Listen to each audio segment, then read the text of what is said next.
नवरात्रि में क्यों बोए जाते हैं जौ? क्या है इसका महत्व? आइए जानते हैं।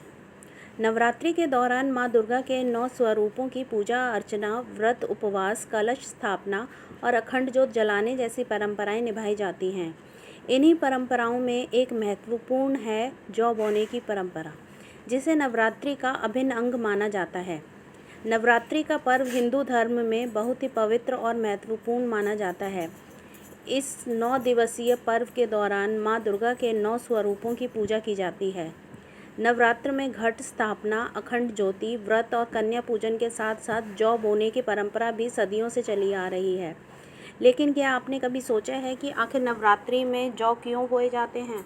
आइए जानते हैं इसके पीछे की मान्यता और महत्व। क्यों बोए जाते हैं जौ? धार्मिक मान्यता है कि नवरात्रि में जौ बोना शुभ और मंगलकारी होता है। जौ की जयंती और अन्नपूर्णा देवी का स्वरूप माना गया है।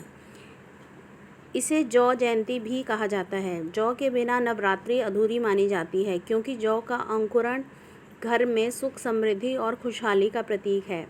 पौराणिक मान्यताओं के अनुसार जौ दुनिया का पहला अनाज माना जाता है। इसे भगवान ब्रह्मा का स्वरूप भी कहा गया है। कहा जाता है कि जैसे ब्रह्मा ने सृष्टि की रचना की, वैसे ही बाकी अनाजों की उत्पत्ति जौ से हुई। इसी कारण नवरात्रि में इसे विशेष स्थान दिया गया है। जौ बोने की विधि। नवरात्रि के पहले दिन घट स्थापना के साथ ही जौ बोने की प्रक्रिया शुरू होती है। सबसे पहले एक साफ मिट्टी का बर्तन लें जिसका मुंह खुला हो। इसमें पवित्र मिट्टी डालकर उसमें जौ के दाने बो दें। हल्के हाथ से पानी छिड़कें और ध्यान रखें मिट्टी नम रहे, परंतु पानी ज़्यादा ना हो। इस पात्र को माँ दुर्गा की मूर्ति या तस्वीर के पास रखें। 9 दिनों तक रोज़ थोड़ा थोड़ा पानी दें ताकि जौ अंकुरित होकर बढ़ सकें। जौ के बढ़ने का महत्व। जौ का अंकुरित होना शुभ संकेत माना जाता है। यह घर में सुख, समृद्धि, शांति और देवी कृपा का प्रतीक है। यदि जौ 2 से 3 दिन में अंकुरित हो जाए तो इसे बेहद शुभ माना जाता है। जौ के हरे और सफ़ेद रंग आने वाले समय को अच्छा और मंगलमय बताते हैं।